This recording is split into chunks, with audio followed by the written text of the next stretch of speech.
Coba ubah paradigma Anda. Ubah itu. Adalah lebih bahagia memberi daripada menerima. Mungkin kalau Anda, wah udahlah, mungkin orang lain jauh lebih bahagia kalau dapat itu daripada saya. Justru disitulah rezeki akan mengalir dalam hidup Anda. Coba perhatikan. Itu yang saya alami selama ini. Ketika saya memberi, ada aja Tuhan ganti berlipat-lipatnya. Salam damai sejahtera saudara-saudaraku yang terkasih, pencinta firman Tuhan. Berjumpa kembali dengan Bible Learning with Father Joseph. Saudara-saudaraku, bagaimana kabar Anda hari ini? Dimanapun Anda berada, saya berdoa buat Anda semua. Semoga yang sakit memperoleh kesembuhan, yang punya masa lalu yang pahit bisa berdamai, bisa menerima, dan mengakui Tuhan, kalau memang itu jalan hidupku, aku terima. Tapi aku masih punya kesempatan Tuhan untuk memperbaikinya hari ini. Supaya hidupku di masa depan bisa jauh lebih baik. Saudara-saudaraku, percayalah cara Tuhan itu sungguh beda dari cara mainnya manusia. Pikiran Tuhan itu sangat amat berbeda dengan pikiran manusia yang paling canggih sekalipun. Kita berpikir, wah, pokoknya hidupku akan bahagia kalau begini, kalau begini, kalau begitu. Ada banyak pengandaian-pengandaian. Tetapi Tuhan punya cara. Tuhan punya rencana yang jauh lebih besar. Jangan biarkan hidup Anda, masa depan Anda ditentukan dengan manusia yang punya otaknya cuma segini aja. Ada sang penguasa yang jauh lebih agung daripada segalanya. Kepadanya kita berharap, kepadanya kita percaya. Tuhan, aku serahkan hidupku Tuhan. Pakai hidupku Tuhan sesuai dengan rencanamu. Apa yang harus saya jalani Tuhan? Meskipun sulit hari ini, meskipun banyak air matanya, banyak pengorbanannya Tuhan. Kalau memang itu sesuai dengan kehendak-Mu, akan aku lakukan. Aku akan berjuang lagi dengan rahmat-Mu. Sebab aku percaya semuanya ini adalah bentukan yang telah Kau siapkan. Kalau aku bisa melewati itu semua, aku akan menemukan indah rencana-Mu.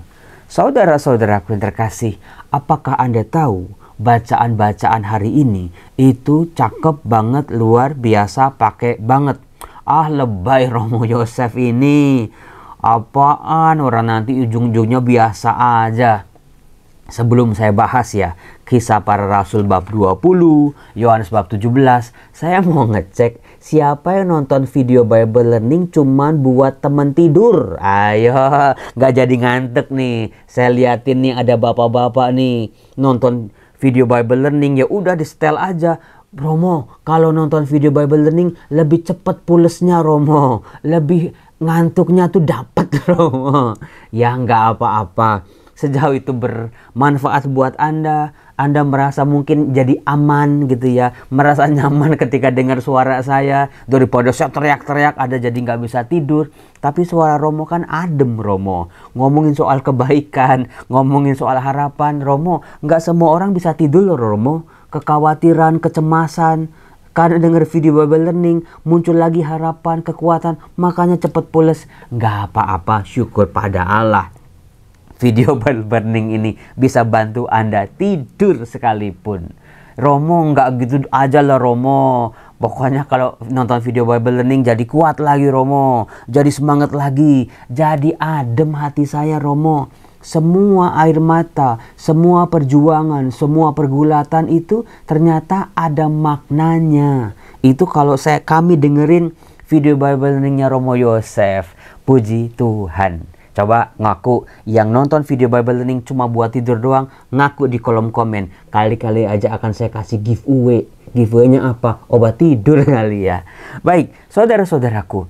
Bacaan pertama, Kisah Para Rasul bab 20 ayat 28 sampai 38. Ini panjang nih. Mohon maaf banget kalau saya nggak nulis untuk video kali ini ayat kitab sucinya. Maka Anda siapin pokoknya ruah Anda ataupun kitab suci Anda. Karena apa? Hari ini Romo Yosef sangat sibuk sekali, pakai banget. Bayangin coba, ini kan masa ujian nih. Saya harus ke kampus pagi-pagi menguji mahasiswa dari pagi sampai nanti jam 1. makan siang sebentar, jam 2 ada ujian lagi, lalu nanti setengah 4 ada rapat dosen sampai jam 5 ujian lagi. Bayangin coba. Maka mohon maaf kalau saya udah nggak punya waktu untuk hari ini untuk nulisin satu demi satu ayat-ayat kitab suci yang memang luar biasa ini. Di Kisah Para Rasul bab 20 ayat 28 sampai 38 ini kita bisa lihat perpisahan Paulus dengan jemaat di Efesus. Luar biasa ini. Setelah beberapa saat Paulus bekerja, berkarya, melayani orang-orang di Efesus, dan tiba saatnya Paulus pergi meninggalkan Efesus. Terjadi perpisahan yang sangat mengharukan. Bayangin coba ketika Paulus berkata, mungkin untuk terakhir kalinya kalian semua melihat aku. Lalu orang-orang itu berdoa, berlutut bersama-sama Paulus, berdoa bersama-sama, nangis, berkali-kali menciumi Paulus karena sayang sama Paulus, karena cinta sama Paulus, karena merasa apa coba? Anda bisa bayangin nggak? Apa sih yang dibuat oleh Paulus? Paling Paulus di Efesus itu cuman paling mentok itu 3 tahun. Karena kan dari Makedonia, dari Troas, dari Samotrake dia pindah-pindah ini. Paling maksimal 3 tahun di Efesus.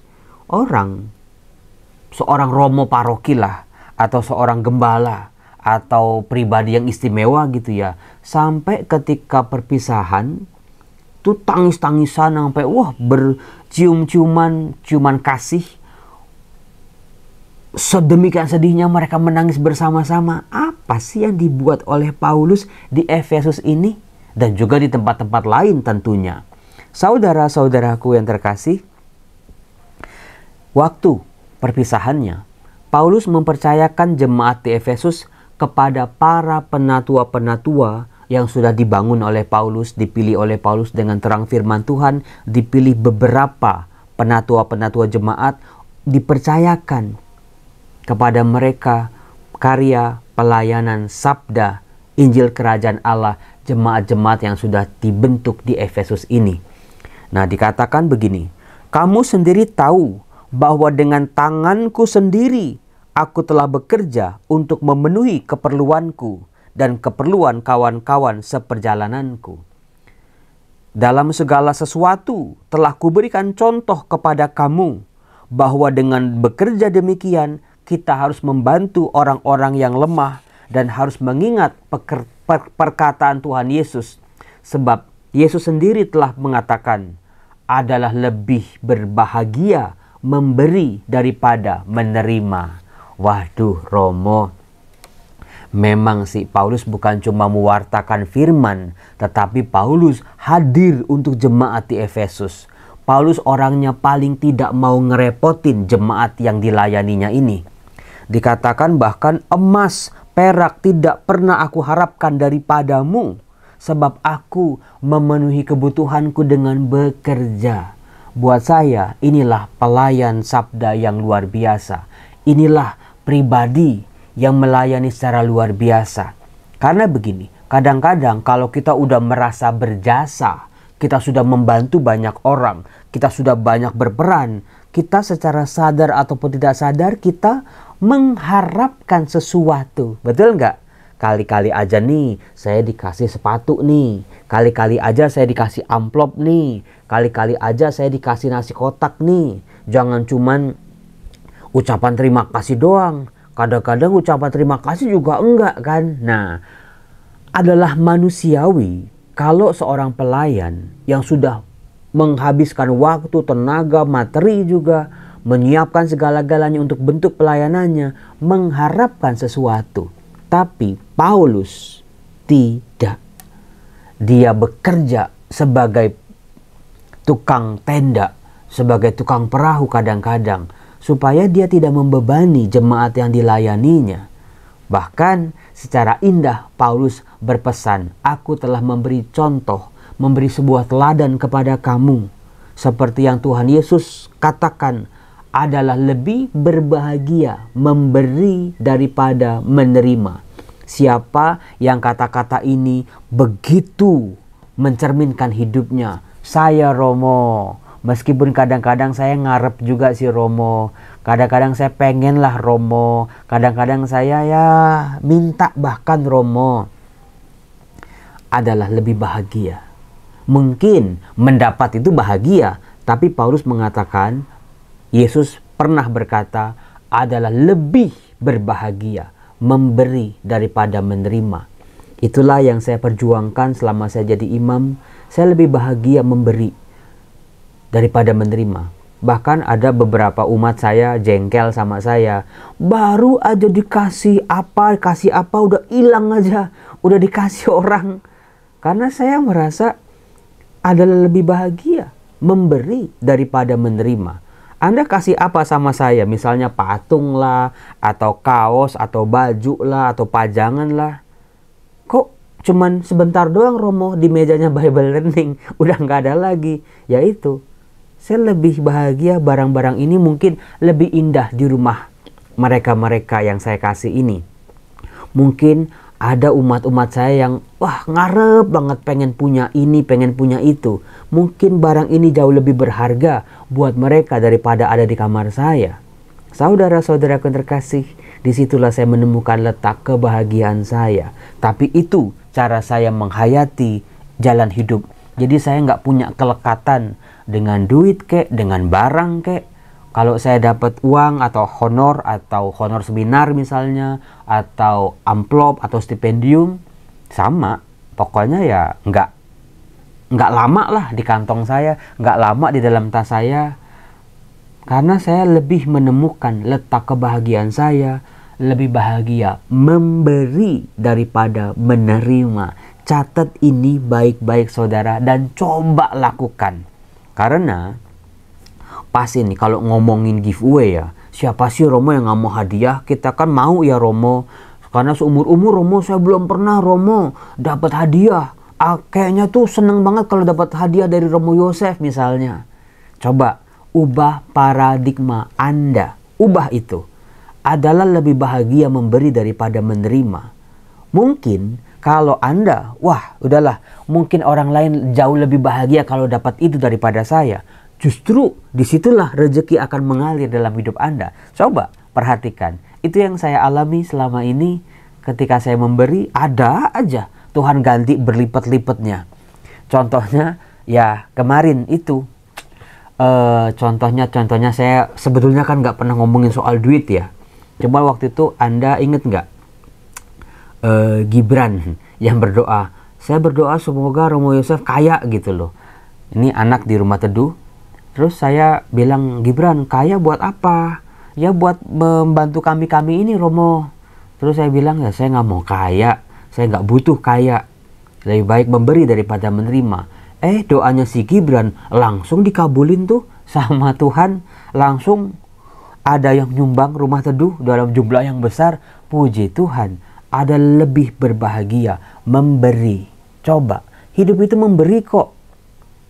Juga menerima. Tapi Yesus menggarisbawahi lebih bahagia memberi daripada menerima. Praktekkan itu dalam hidup Anda, pasti hidup Anda akan banyak kelimpahan. Nah, saudara-saudaraku yang terkasih, apa yang dilakukan oleh Paulus dalam perpisahannya dengan jemaat di Efesus, ternyata juga kita bisa menemukan benang merahnya dalam amanat perpisahan perjamuan malam terakhir Yesus dengan murid-muridnya. Di situ Tuhan Yesus berdoa. Apa yang didoakan oleh Tuhan Yesus? Ya Bapa yang kudus, peliharalah mereka dalam namamu, yaitu namamu yang telah Engkau berikan kepadaku, supaya mereka menjadi satu sama seperti kita. Tuhan Yesus dalam doanya memohon kepada Bapa, peliharalah umat yang sudah terbentuk ini. Orang-orang yang percaya dalam namamu. Selama aku bersama mereka, aku memelihara mereka dalam namamu, yaitu namamu yang telah Engkau berikan kepadaku. Anda langsung, kalau penonton Bible Learning yang lama, langsung terkejut dengan kata yang diulang-ulang. Memelihara. Itu dia. Tuhan Yesus memelihara orang-orang yang percaya kepadanya. Dan dalam doanya, Bapa peliharalah mereka. Sama seperti Paulus memelihara jemaat-jemaat yang dibangunnya, demikian juga dengan Tuhan Yesus memelihara. Cuman sayangnya kita ini gak betah di dalam kandang. Kalau memelihara diibaratkan seperti kandang domba gitu ya. Tuhan Yesus sang gembala, kita seringkali loncat pagar. Kita seringkali sembunyi-sembunyi kita keluar dari kandang itu. Kita gak suka dipelihara. Dengan makanan yang disediakan oleh sang gembala, dengan minuman, dengan tuntunan-tuntunan sang gembala, kita kabur, kita lari, kita nggak ngikutin sang gembala ini. Maka Tuhan, peliharalah aku sebagaimana Engkau menjaga kawanan umatmu ini. Aku percaya, aku yakin Engkau sang gembala yang baik, tidak akan kekurangan aku. Meskipun ada suka duka dalam hidupku, meskipun ada air mata dan bahagia dalam hidupku, meskipun ada perjuangan-perjuangan yang selalu aku doakan dalam setiap sujud ke Tuhan, tapi aku percaya Bapa memelihara. Bahasa Inggrisnya itu God provides. Coba tanamkan, catat itu di status Facebook Anda, status Instagram Anda, status WhatsApp Anda gitu ya. God provides, Tuhan menyediakan, karena Tuhan memelihara hidupku. Tuhan take care of me. Tuhan peduli, care dari hatinya, kuore. Tuhan itu bukan cuma sekedar ya udahlah jalan aja lah, umatku mau kemana terserah misalnya. Cari aja lah sendiri. Enggak, Tuhan dari hatinya take care, memberi hatinya buat kita. Bukan cuma sekedar pikirannya, tapi seluruh hidup Allah diberikannya kepada manusia. Dikatakan, aku telah menjaga mereka dan tidak ada seorang pun dari mereka yang binasa selain dia yang telah ditentukan untuk binasa, supaya genaplah yang tertulis dalam kitab suci. Tapi sekarang aku datang kepadamu, aku mengatakan semuanya ini sementara aku masih di dalam dunia, supaya penuhlah sukacitaku di dalam diri mereka. Saudara-saudaraku yang terkasih, Tuhan Yesus memelihara kita. Aku telah memberikan firman-Mu kepada mereka, dan dunia membenci mereka, karena mereka bukan dari dunia, sama seperti aku bukan dari dunia. Aku tidak meminta supaya Engkau mengambil mereka dari dunia, tapi supaya Engkau melindungi mereka dari yang jahat. Tuhan Yesus sudah mengajarkan kepada kita doa Bapa kami, bukan? Bebaskanlah kami dari yang jahat. Siapa yang masih malas doa Bapa kami coba setiap hari? Mereka bukan dari dunia, sama seperti aku bukan dari dunia. Kuduskanlah mereka dalam kebenaran. Firman-Mu adalah kebenaran. Jeng, jeng, jeng, jeng. Ketika saya baca kitab suci, ketika Anda baca kitab suci, ketika kita membaca firman Tuhan, kita sedang dibersihkan oleh Allah. Kuduskanlah mereka, singkirkan noda-noda, singkirkan kegelapan, singkirkan kutuk-kutuk, singkirkan nasib-nasib yang sial dengan firman-Mu. Sama seperti Engkau telah mengutus aku ke dalam dunia, demikian pula aku telah mengutus mereka ke dalam dunia. Dan aku menguduskan diriku bagi mereka, supaya mereka pun dikuduskan dalam kebenaran. Doa Yesus ini meskipun ada pengulangan-pengulangan, Injil Yohanes itu kayak tangga, saudara-saudara. Kita dibawa pada sebuah proses kehidupan yang luar biasa, kebenaran sabda. Diulang-ulang kan, memelihara, menjaga, bukan berasal dari dunia. Terus coba diulang-ulang kayak naik tangga gitu. Satu kalimat ini nyambung sama kalimat sebelumnya. Terus begitu, terus begitu. Itulah tangga, sambung menyambung. Nggak ada tangga yang tiba-tiba nggak nyambung, itu bahaya. Tapi dengan membaca Injil Yohanes ini, doa Yesus, kita kayak dibawa pelan-pelan, pelan-pelan. Ujungnya adalah supaya mereka dikuduskan dalam kebenaran. Maka hindari tipu-tipu, hindari kebohongan, hindari yang jahat-jahat. Karena ya untuk kesenangan diri sendiri, tipu-tipu, fitnah apalagi. Sikap yang munafik yang bertentangan dengan kebenaran sejati. Firman ini gak bisa dipoles dengan kedok-kedok, dengan make up. Gak bisa. Tapi kebenaranlah yang memerdekakan kita. Saudara-saudara, sudah jam segini, Romo Yosef sudah terlambat untuk ke kampus. Semoga Tuhan memberkati kehidupan kita. Salam, Tuhan Yesus memberkati. Bye-bye.